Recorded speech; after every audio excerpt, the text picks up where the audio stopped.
예술이 일상이 되는 시간. 안녕하세요. 위클리아리 때 진행을 맡은 유예빈입니다. 여러분, 어느덧 한 해가 끝나가고 있습니다. 며칠째 영하권 추위가 계속 이어지면서 이제는 정말 겨울이라는 걸 실감할 수 있는데요. 이렇게 차갑게 식어가는 계절 속에서도 예술의 세계는 뜨겁습니다. 오늘도 추위를 녹여줄 재밌는 공연 소식들 가득 준비해 왔으니까요. 끝까지 함께 해주시면 좋겠습니다. 자, 그럼 정소희 아나운서와 함께 하겠습니다. 안녕하세요. 안녕하세요. 네, 그럼 먼저 이번 주 주목할 만한 무대들을 만나보는 시간, 픽스테이지인데요. 오늘도 다양한 작품들이 준비되어 있습니다. 먼저 소희 아나운서가 준비해 주셨는데요. 어떤 공연일까요? 네, 예빈 아나운서 드디어 이날이 왔습니다. 제가 이 공연을 개막 전부터 소개하고 싶어서 정말 고대하고 있었거든요. 이 공연 정보가 떴을 때부터 이건 무조건 된다. 이거 픽스테이지에서 꼭 소개해야겠다. 이렇게 벼르고 있었던 작품입니다. 소희 아나운서가 이렇게 기다리고 있었다고 하니까 굉장히 기대가 되는데요. 안 그래도 요즘 공연계에서 이 작품 이야기를 저도 몇 번 들어봤거든요.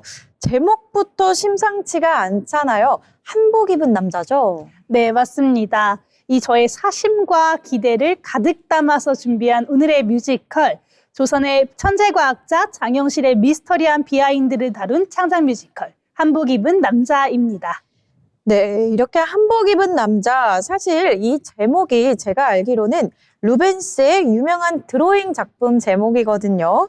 서양 화가가 그린 그림 속에서 조선에 그 한복을 입은 남자가 있어서 학계에서도 굉장히 미스테리라고 들었었는데 이 뮤지컬이 그러면 그 비밀을 푸는 내용인 걸까요? 네, 정말 정확합니다. 이 그림 속의 남자는 대체 누구일까? 어떻게 그 시대에 그 먼 유럽 땅까지 갔을까? 이 질문에서 시작된 아주 엄청나고 위대한 상상력이 무대 위에서 펼쳐집니다. 이 작품은 동명의 원작 소설을 바탕으로 하고 있는데요. 작가는 그림 속의 주인공을 우리 역사상의 최고의 과학자였던 장영실이라고 상상했습니다. 장영실 하면 우리 대부분 많은 분들이 알고 계시는 자경루 그리고 추구기가 있잖아요. 맞을까요? 네, 그 장영실 맞습니다. 이 역사적으로 장영실은 세종대왕의 가마가 부서진 이후에 기록에서 사라지게 되는데요. 이 작품은 그때 장영실이 사라진 게 아니라 만약 바다를 건너서 유럽으로 갔다면 이런 가정에서 출발합니다. 그리고 그곳에서 르네상스를 꽃피운 또 다른 천재, 어린 레오나르도 다빈치를 만났다는 설정까지 더해졌습니다. 와, 장영실과 다빈치의 만남 너무 새롭잖아요. 진짜 팩션만이 줄 수 있는 그런 색다름인 것 같은데요. 또 이렇게 조선과 유럽의 천재가 만난다고 하니까 듣기만 해도 설레는데요. 네, 그렇죠. 이 작품을 정말 관통하는 아주 쉽게 설명해주는 노래가 하나 있습니다. 먼저 한번 듣고 이야기 나눠볼까요? 뮤지컬 한복 입은 남자 중 한복 입은 남자입니다. 한복 입은 남자 그의 흔적을 쫓아 끝없는 터널 속을 헤매이다 한 줄기 빛처럼 나타난 새로운 제보자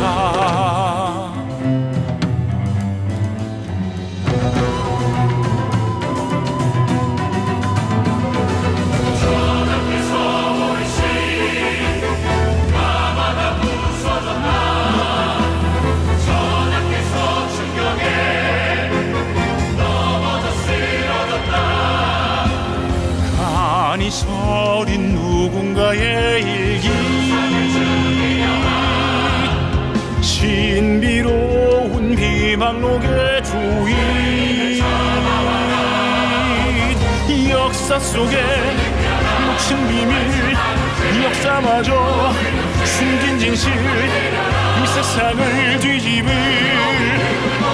감춰진 이야기 네, 이렇게 노래만 들어도 굉장히 미스테리한 장면들을 풀어나가는 그런 그림이 제 머릿속에 그려지는데요.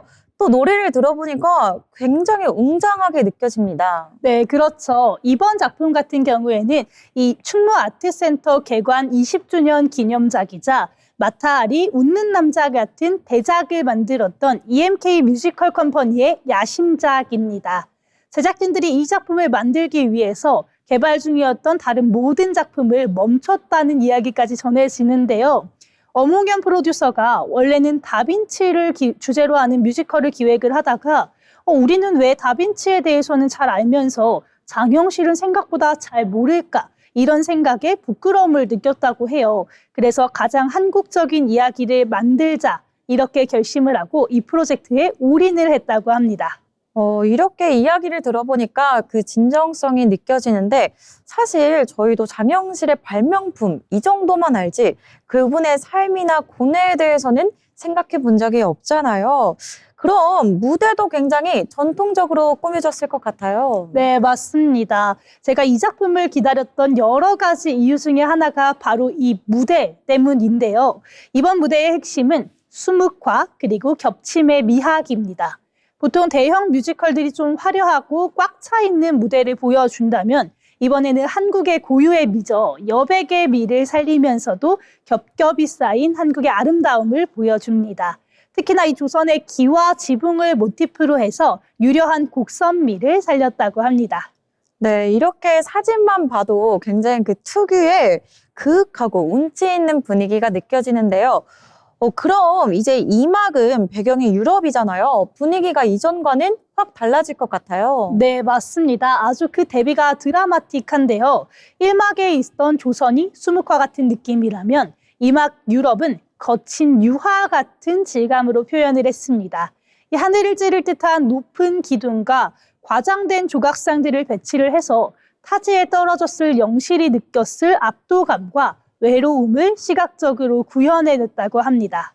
네, 무대의 미술만 이렇게 봐도 주인공의 감정선이 관객들에게 그대로 느껴질 것 같은데요. 그렇다면 음악은 어떨까요? 조선과 유럽을 오가다 보니 아무래도 더 색다르게 들릴 것 같거든요. 네, 맞습니다. 이번에는 프랑켄슈타인 또 벤허로 유명한 브랜든 리, 이성준 음악 감독이 작곡을 맡았는데요. 이번 작품에서는 서양 오케스트라 사운드에 국악기를 아주 적절하게 섞었습니다. 오케스트라의 국악기라고 하니까 듣기만 해도 너무 좋은데요.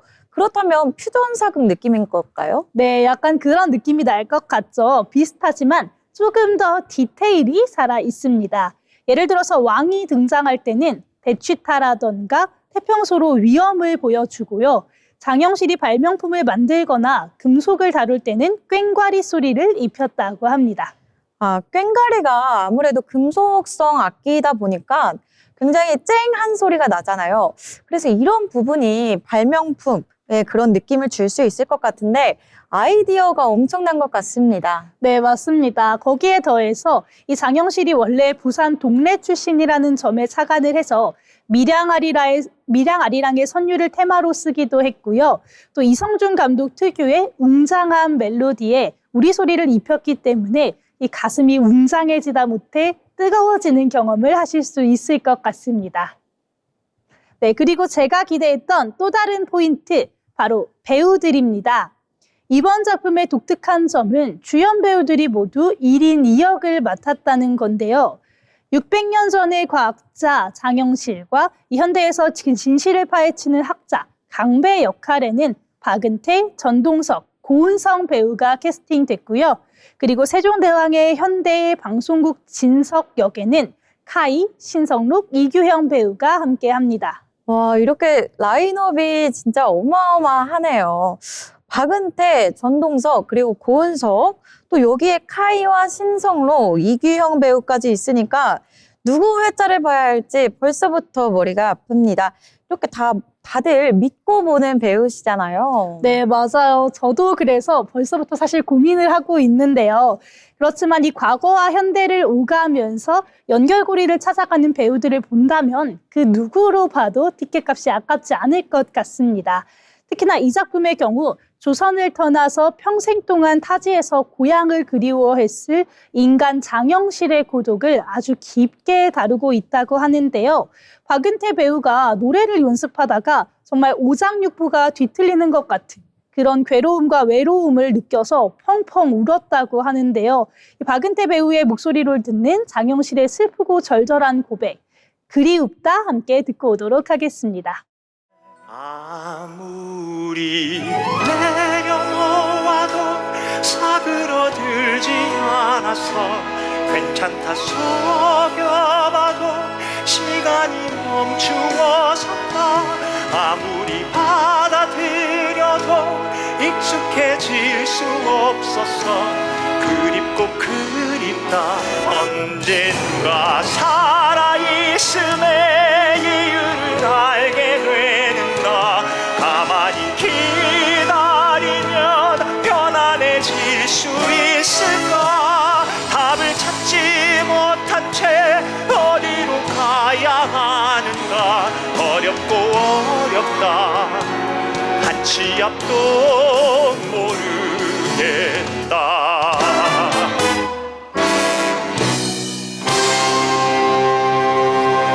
아무리 내려놓아도 사그러들지 않아서 괜찮다 속여봐도 시간이 멈추어선다. 아무리 받아들여도 익숙해질 수 없어서 낯설고 날카로운 마음이 차올라.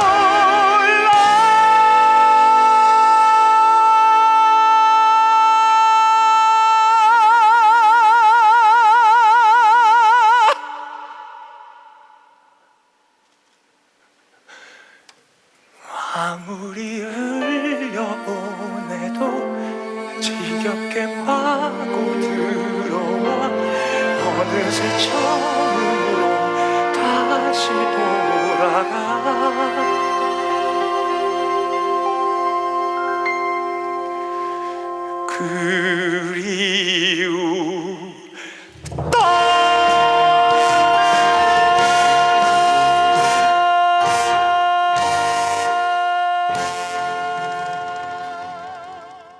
네, 이렇게 노래만 들어도 가슴이 먹먹해지는 그런 기분이 듭니다. 그리웁다라는 이 한마디에 이렇게 많은 감정을 담아내는 게 놀라운데 배우들의 연기가 정말 대단할 것 같아요. 네, 그렇죠. 저도 너무 기대가 하고 있는데요. 특히 이렇게 이 작품 같은 경우 장영실의 고독과 슬픔을 다루지만 특히나 휴머니즘을 찾아가는 그런 희망적인 이야기도 담고 있습니다. 권은하 연출은 이 작품에서 승리의 기준이 꼭 행복하지는 않아도 된다. 이런 메시지를 전하고 싶었다고 하는데요. 사회가 정한 성공의 기준에 맞지 않더라도 각자의 삶에서 충분히 의미를 찾을 수 있다는 따뜻한 위로를 받으실 수 있을 것 같습니다. 요즘 같은 연말과 연초에 정말 딱 필요한 그런 메시지인 것 같은데요. 한 해를 돌아보고 또 다시 시작하면서 나 지금까지 잘 살았나? 아니면 또 어떻게 살아야 하나? 이런 고민을 하고 계신 분들에게 큰 힘이 될 것 같습니다. 소희 아나운서가 왜 개막 전부터 그렇게 기다렸는지 알 것 같은데요. 자, 그럼 공연 정보 다시 한번 정리해 주시죠. 네, 이번 공연은 12월 2일에 개막해서 내년 3월 8일까지 충무 아트센터에서 공연됩니다. 이번 공연에는 영어, 중국어, 일본어 자막기까지 도입이 됐기 때문에 외국인 친구들과 함께 봐도 좋을 것 같고요. 또 우리 역사와 소리, 아름다움이 가득한 공연이기 때문에 부모님을 모시고 가셔서 봐도 굉장히 좋을 것 같습니다. 저도 공연 기간 동안에 부모님 모시고 한번 꼭 다녀오려고 합니다. 이렇게 조선의 천재과학자 장영실의 이야기를 다룬 뮤지컬 한복 입은 남자. 여러분도 극장에서 꼭 그 감동을 확인해 보시길 바랍니다. 오늘의 픽스테이지 한복 입은 남자였습니다. 네, 조선의 천재과학자 장영실을 다룬 이야기 한복 입은 남자 소개해 주셨습니다.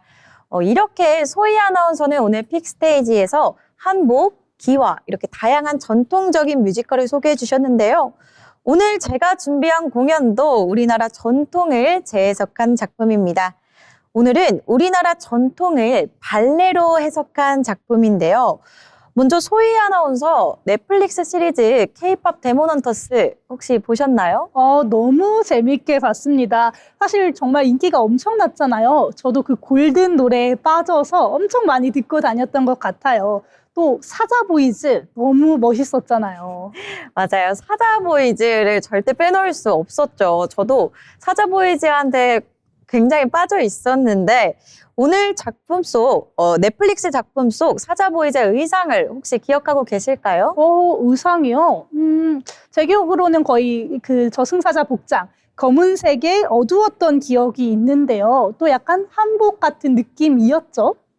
네, 맞습니다. 지금 사진에서 보시는 것처럼 사자보이즈는 검은 갓을 쓰고 등장했었는데요. 그런데 사실 사자보이즈보다 더 검정 갓이 잘 어울리는 사람들이 있는데요. 이 사진은 일명 사자보이즈 실사판이라는 명칭으로 SNS에서 조회수 1000만을 달성했습니다. 정말 언뜻 보기에도 비슷하죠? 이 사진의 주인공은 바로 윤별 발레 컴퍼니인데요. 오늘 소개해드릴 작품은 바로 이 갓을 발레로 재해석한 창작 발레 갓입니다. 갓을 발레로요? 좀 상상이 안 되는데요. 이 갓은 전통적인 소품이고 또 발레는 서양 무용이잖아요. 이 갓이라는 소재를 어떻게 춤으로 풀어냈을지 너무 궁금해집니다. 네, 조선시대에서 사용되던 갓이 과연 현대 발레 무대에서는 어떻게 표현될지 오늘 한번 살펴보겠습니다. 갓은 작년에 이어 올해도 전석 매진을 기록하며 주목을 받은 작품인데요. 전통의 미와 서양 무용의 고전미가 공존하는 무대를 만들어냈습니다. 특히 이 작품은 흑립, 주립, 정자관, 삿갓, 페랭이와 족두리 등 이렇게 다양한 전통 관모를 하나의 예술적 오브제로 재해석했는데요.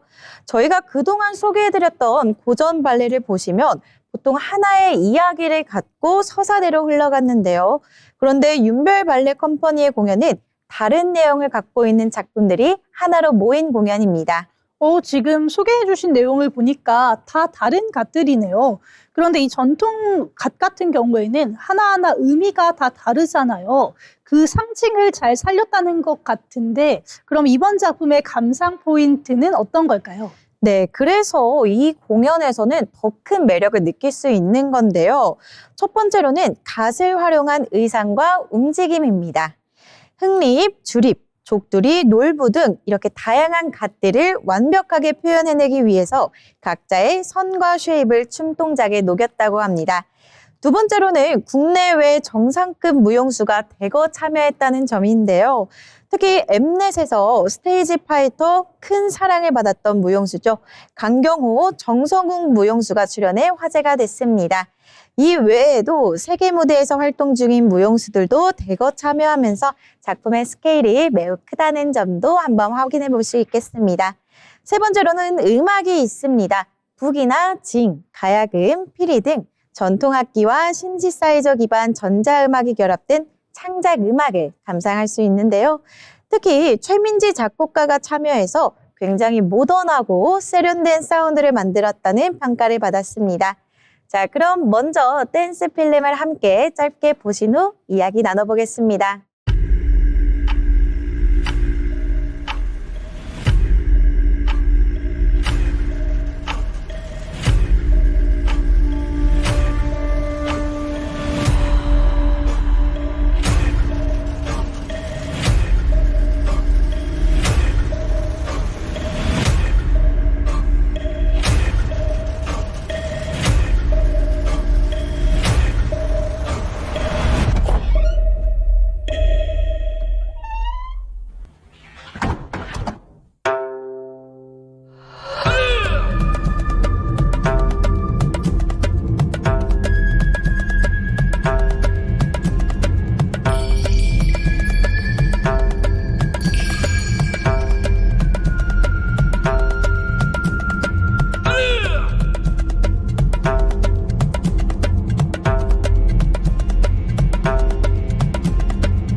네, 영상만 봐도 굉장히 신비롭고 몽환적인 분위기가 느껴지죠? 한국무용적인 선과 전통적인 소품, 그리고 전통음악의 요소들이 등장하지만 주된 춤은 발레 동작으로 구성되어 있어서 굉장히 새롭게 느껴집니다. 정말 전통과 현대가 이렇게 자연스럽게 만날 수 있다는 게 너무 신기한 것 같습니다. 그렇죠? 자, 그럼 이제 주요 장면들을 함께 자세하게 이야기 나눠보겠습니다. 먼저 첫 번째 작품은 남흥립입니다. 흥립은 우리가 드라마나 영화에서 가장 익숙하게 보는 가시인데요. 지금 보실 남흥립은 남성 무용수들의 강한 에너지와 동시에 부드러운 선이 공존하는 작품입니다. 조선 선비의 지조와 멋을 담아낸 작품 남흥립 함께 보고 오시죠.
와, 이렇게 발레리노들이 한복에 갓을 쓰고 춤을 추는 장면이 정말 독특하게 느껴집니다. 그렇죠. 굉장히 이색적인 장면이었던 것 같습니다. 특히 남성 무용수들의 에너지와 카리스마가 잘 드러난 작품이었습니다. 자, 그럼 다음 장으로 넘어가 볼까요? 두 번째로는 삿갓인데요. 이번 작품에서는 세속의 번잡함을 벗어나 자연 속을 떠도는 외로운 나그네를 표현했다고 합니다. 특히 김유찬 발레리노의 절제된 동작과 호흡이 잘 드러나는데요. 자, 그럼 함께 보고 오시죠.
뭐랄까요? 되게 작품을 보는데 외로운 느낌이 나거든요. 아무래도 이 삿갓 때문에 여백의 이미지가 춤에서 그대로 느껴지는 것 같습니다. 네, 지금 정확하게 보셨는데요. 이 장면은 정적인 순간과 움직임의 대비가 아주 인상적이었던 장면이었습니다. 세 번째로는 정자관이 준비되어 있는데요. 정자관은 부와 권력의 상징이기도 하죠. 이 장면에서는 놀부의 심술궂고 익살스러운 이미지를 발레로 재해석했습니다. 특히 스타 발레리노죠. 강경호님의 춤을 볼 수 있는데요. 강경호 발레리노 하면은 그 엠넷 스테이지 파이터에 나왔던 분 맞을까요? 맞습니다. 정말 인기가 많았던 걸로 기억하고 있어요. 맞아요. 그때 그 프로그램을 통해서 처음으로 발레에 빠졌다. 이렇게 얘기하신 분들이 많은데요. 강경호 무용수의 가벼운 회전력, 정확한 중심이 이번 작품에서도 잘 드러납니다. 자, 그럼 함께 정자관 보고 오시죠.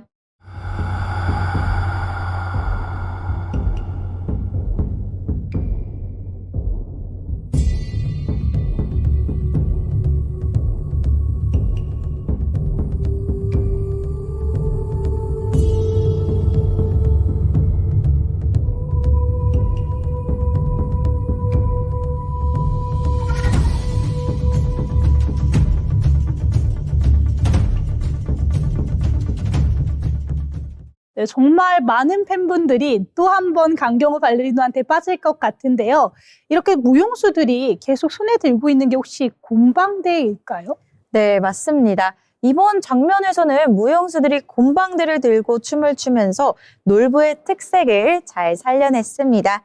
자, 그럼 마지막으로 준비한 장면인데요. 이번에는 여자 발레리노들의 무대입니다. 네 번째로 족두리인데요. 예식을 앞둔 단아하고 수줍은 마음을 그린 작품입니다. 굉장히 섬세한 움직임이 특징인데요. 자, 그럼 마지막 장 함께 보고 오시죠.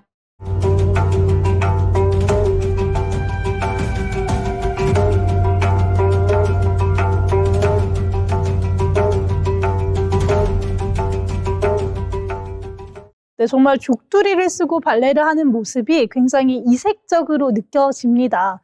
그런데 여기서 제가 아는 동작이 하나 나온 것 같아요. 마지막에 이렇게 두 손을 모으는 게 이 우리 절할 때 나오는 전통 동작 맞죠? 네, 맞습니다. 지금 정확하게 이렇게 따라해 주셨는데 저희가 흔히 절할 때 쓰는 손 동작이죠. 결혼이라는 테마를 명확하게 표현한 동작이었습니다. 네, 이렇게 예빈 아나운서 소개를 들으니까 이 작품 한번 보고 싶은데요. 이 작품 혹시 예정되어 있는 일정이 있을까요? 네, 그쵸. 그런데 아쉽게도 이 갓은 올해 총 6번의 전국 투어를 끝으로 시즌이 마무리되었습니다.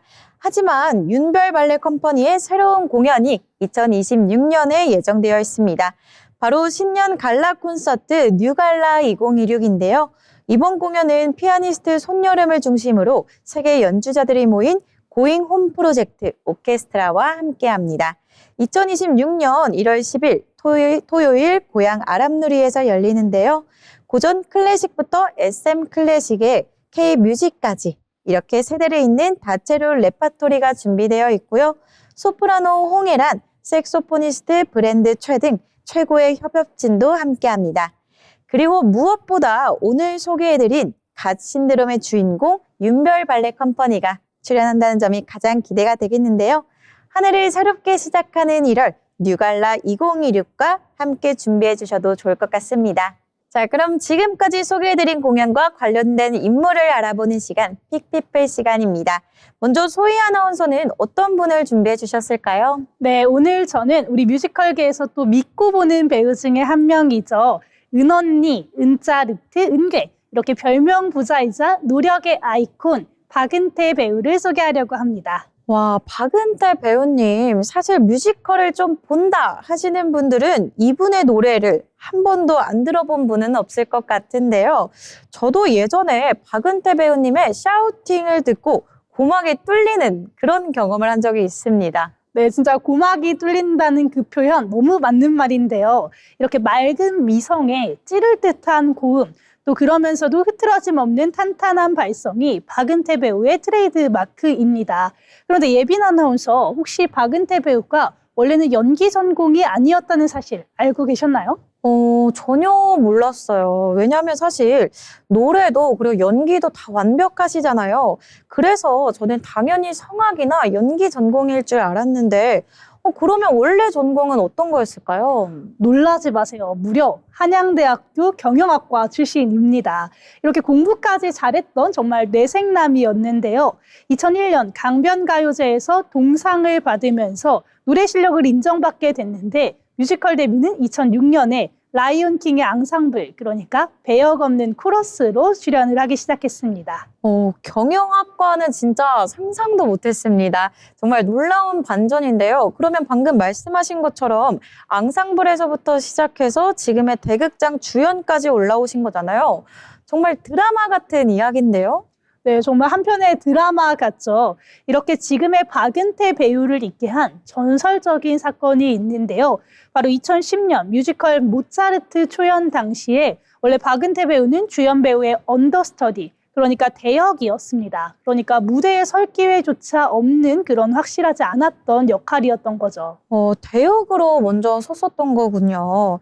지금은 은차르트라고 불리는데 이렇게 상상이 안 갑니다.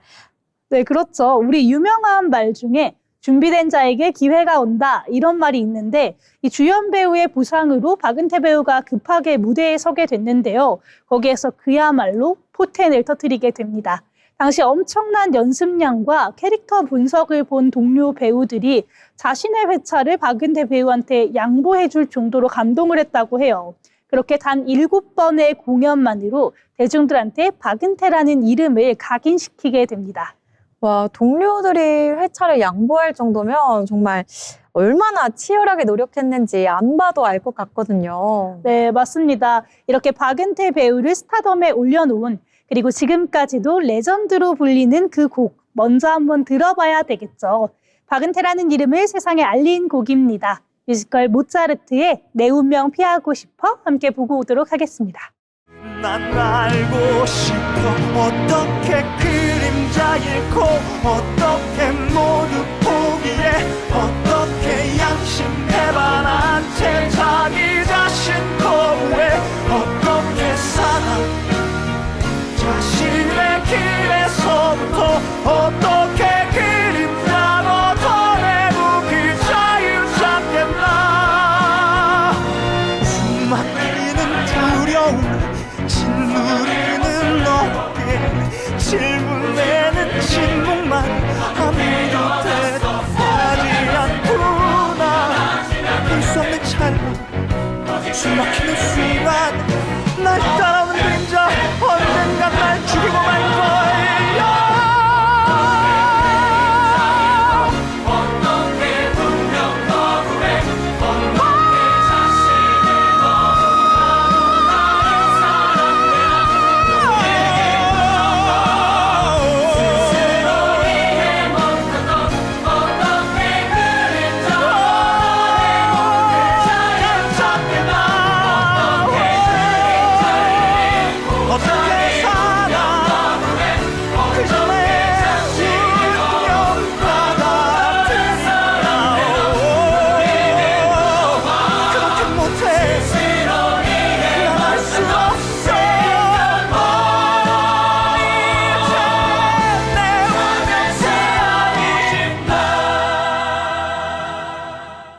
와, 정말 듣는 내내 온몸에 소름이 돋았습니다. 특히 내 운명을 피하고 싶어 이렇게 소리를 지르는데 제가 듣기에는 피하기는커녕 운명을 멱살 잡고 이렇게 끌고 이끌어가는 느낌이거든요.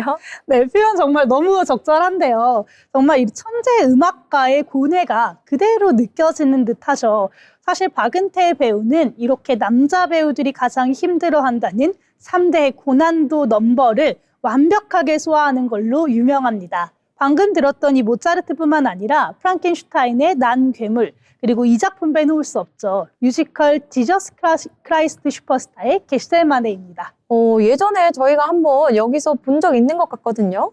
네, 맞아요. 박은태 배우가 이렇게 샤우팅들을 정말 정석대로 그리고 아주 깨끗한 미성으로 소화를 하기로 유명한데요. 오죽하면 팬들이 성대가 강철로 되어 있는 게 아니냐 이런 농담까지 하곤 합니다.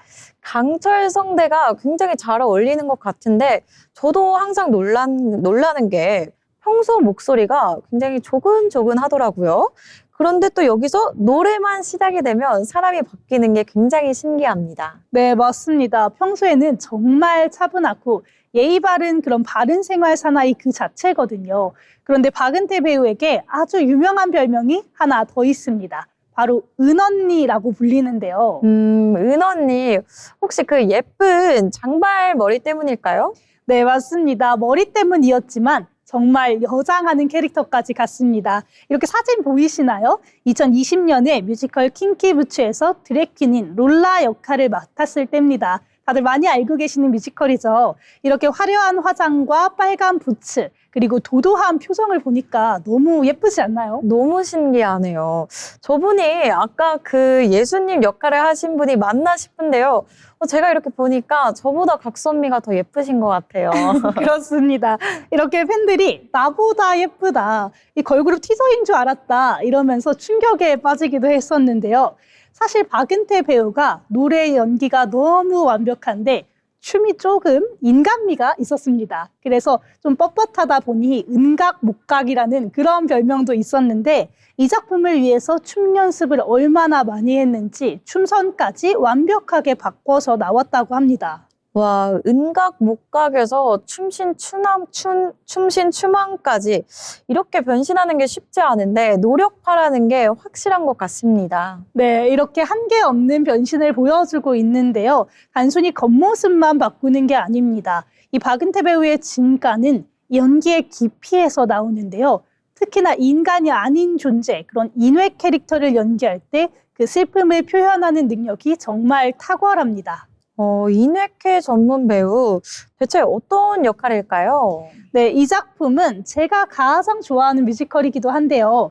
이 박은태 배우의 인생 캐릭터로 꼽히는 작품, 프랑켄슈타인의 괴물 역할입니다. 이 창조주한테 버림받았던 피조물의 처절한 슬픔을 노래하는데 이 곡은 정말 박은태 배우를 보고 작곡가가 만들었다, 이런 이야기까지 나왔다고 해요. 노래하다가 정말 오열하면서 부르는 걸로 유명한 곡입니다. 저도 이 영상을 한번 본 적이 있는 것 같은데 그 영상에서는 진짜로 우시는데 또 여기서 노래 음정은 하나도 안 흔들려서 더 슬프게 느껴졌던 그런 기억이 나거든요. 네, 맞습니다. 정말 이 노래와 연기 테크닉이 완벽하게 결합된 장면이었는데요. 이 프랑켄슈타인의 난괴물도 한번 감상해 보도록 하겠습니다. 여기 울고 있나요? 여기 버려진 채로 정녕 내겐 태어난 이유가 없나? 나의 창조주시여 뭐란 말 좀 해봐요. 왜 난 모두에게 괴물이라 불려야 하나?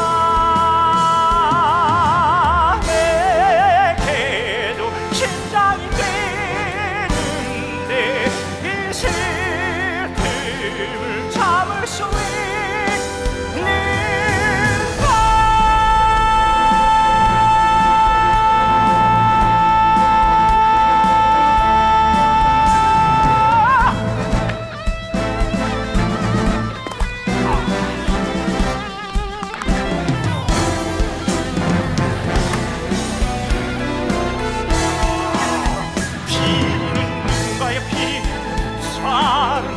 누군가의 살, 나는 누군가의 피와 살로 태어났네.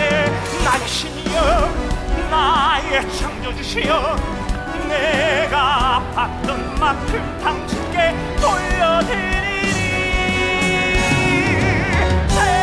세상에 혼자가 된 나를 절망 속에 빠뜨리리.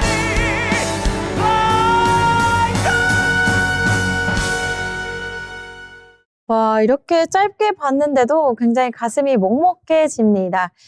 꿈을 꾸었네 하는데 목소리가 왜 이렇게 슬플까요? 네, 그게 바로 박은태 배우의 힘이라고 할 수 있겠는데요. 정말 소리가 아니라 감정을 전달하는 배우입니다. 이렇게 서양의 괴물, 음악과 예술까지 다 연기했다면 이번에는 데뷔 초 이후로 아주 오랜만에 한복을 입었습니다. 그러면 여기서 아까 소개해주신 한복 입은 남자가 나오는 거겠네요? 네, 맞습니다. 이 현대의 방송국 PD 역할인 진석과 과거의 장영실을 오가는 역할인데요. 이게 무대 뒤에서 거의 전쟁터라고 합니다. 이 박은태 배우가 뮤직 인터뷰에서 옷을 하도 빨리 갈아입어야 해서 퀵체인지가 너무 심하다. 나중에 옷 갈아입는 컨텐츠를 한번 찍어서 올리고 싶다. 이런 농담까지 했을 만큼 정말 바쁘게 움직인다고 합니다. 와, 무대 위에서는 굉장히 우아하잖아요. 그럼 또 백조처럼 물 밑에서는 또 엄청 바쁜 거군요. 역시 이 무대 뒤는 항상 전쟁터인 것 같아요. 이렇게 박은태 배우는 이번 작품을 통해서 힘든 시대를 살아가는 현대인들에게 순수했던 꿈을 꿨던 시절을 떠올리게 하는 위로가 되었으면 좋겠다는 이야기를 하기도 했습니다.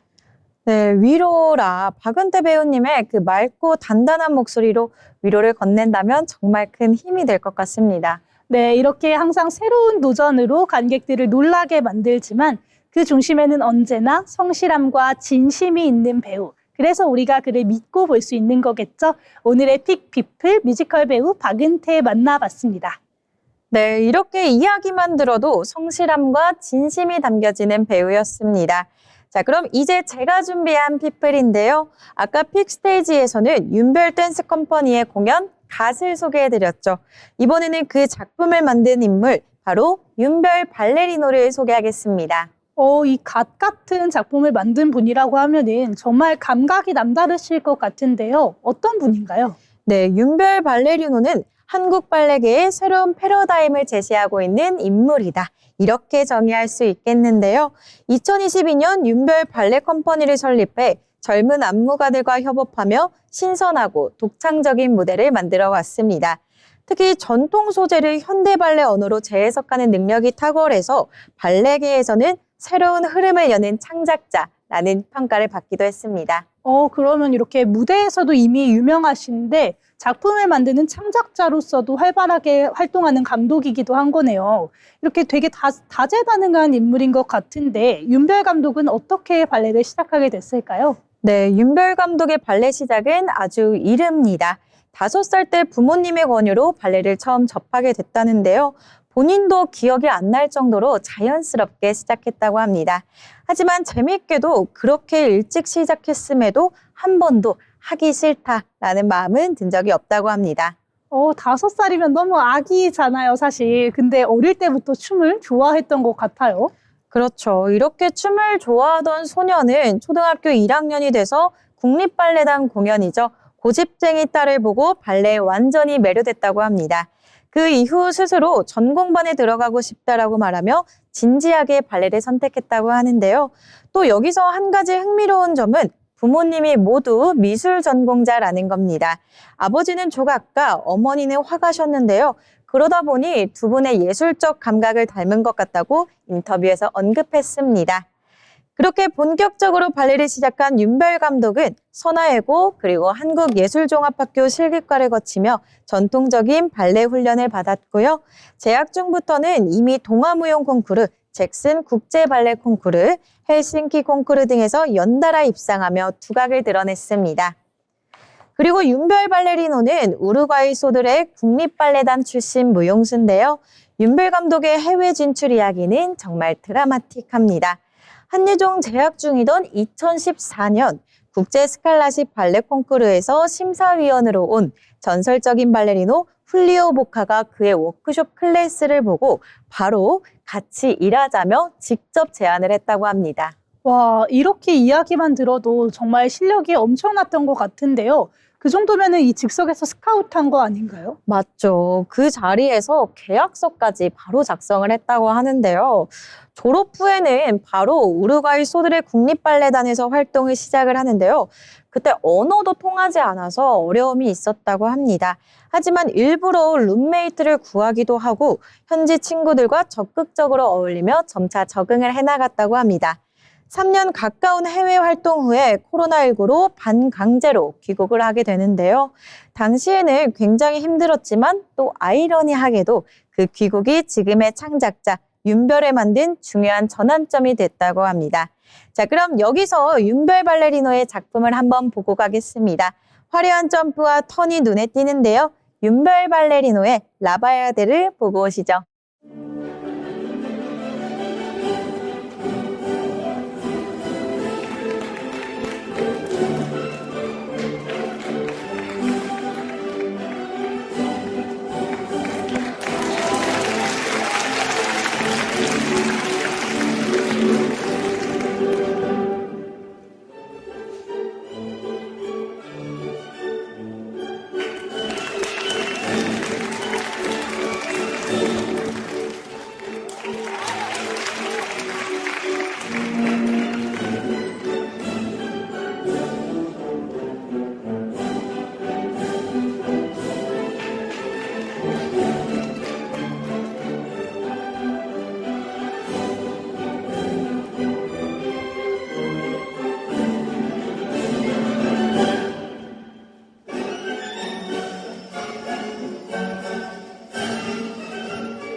와, 너무 멋있네요. 그런데 이야기를 들으니까 역시 위기는 또 다른 기회가 된 것 같습니다. 그 이후에는 어떤 변화가 있었을까요? 맞아요. 정말 위기가 또 다른 기회로 된 건데요.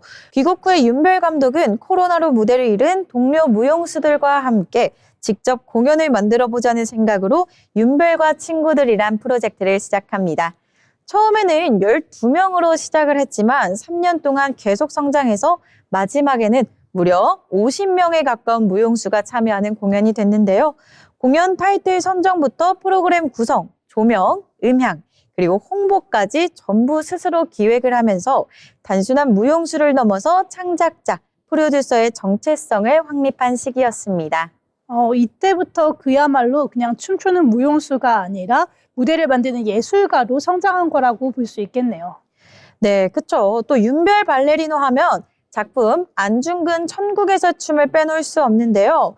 이 작품에서 윤별 감독은 일본 장교 이시다 역을 맡아서 2021년부터 5년 연속 출연하고 있습니다. 물론 악역임에도 불구하고 윤별 감독은 가장 사랑하는 캐릭터라고 표현을 했는데요. 악역의 존재감이 강할수록 주인공의 영웅성이 더 빛난다는 이유에서입니다. 늑대 같은 동물적 움직임, 날카로운 선, 그리고 눈빛의 변화 등 섬세한 연구를 통해서 매 시즌 다른 결을 보여준다는 팬층도 많습니다. 정말 악역이지만 영웅성을 더 보여주게 해준다. 이 말이 너무 멋있는 것 같은데요. 그만큼 이 작품 전체의 균형을 잡는 중요한 임무를 맡았던 것 같습니다. 그럼 저희가 아까 봤던 윤별 발레 컴퍼니는 어떻게 만들어지게 된 걸까요? 네, 2022년 드디어 윤별 발레 컴퍼니를 만듭니다. 단순히 공연을 만드는 팀이 아니라 함께 꿈을 이룰 사람들을 찾는 공동체를 만들고 싶었다고 이야기했는데요. 사실 발레라는 분야를 보면 무용수의 은퇴가 평균보다 빠른 것은 현실입니다. 그래서 그는 현역 일대의 움직임을 회사의 DNA로 남기고 싶다는 생각도 크게 작용했다고 말했습니다. 이렇게 뭔가 뚜렷한 목표가 있으니까 아까 봤던 갓 같은 작품이 나오는 거군요. 이렇게 이야기를 들어보니까 정말 예술에 대한 본인의 가치관이 뚜렷한 것 같습니다. 네, 맞습니다. 윤별 감독은 자신의 춤을 본 단 한 사람에게라도 깊은 울림을 준다면 그걸로 충분하다는 마음을 갖고 매 공연에 임한다고 합니다. 어릴 적 자신이 발레를 처음 사랑하게 만들었던 그 순간처럼 누군가에게도 그런 결정적인 시작의 순간을 만들어주고 싶다는 바람이 담겨져 있는데요. 이렇게 오늘 픽피플에서는 윤별 댄스 컴퍼니의 예술감독 윤별 발레리노를 만나봤습니다. 여러분, 연말이 되니 하루하루 정신없이 흘러가고 해야 할 일들이 쌓여만 가는 요즘인데요. 그런데 이런 바쁜 일상 속에서도 예술은 우리에게 꼭 필요한 틈을 만들어주는 것 같습니다. 바쁜 하루 속에서도 잠시 멈춰 숨을 고를 수 있게 해주고 내 감정을 다시 들여다볼 수 있는 작은 여백을 선물해주는 것, 그게 바로 예술이 가진 가장 큰 장점인 것 같은데요. 저희는 다음 주에도 즐거운 공연 이야기로 다시 찾아오겠습니다. 함께해 주신 여러분 고맙습니다.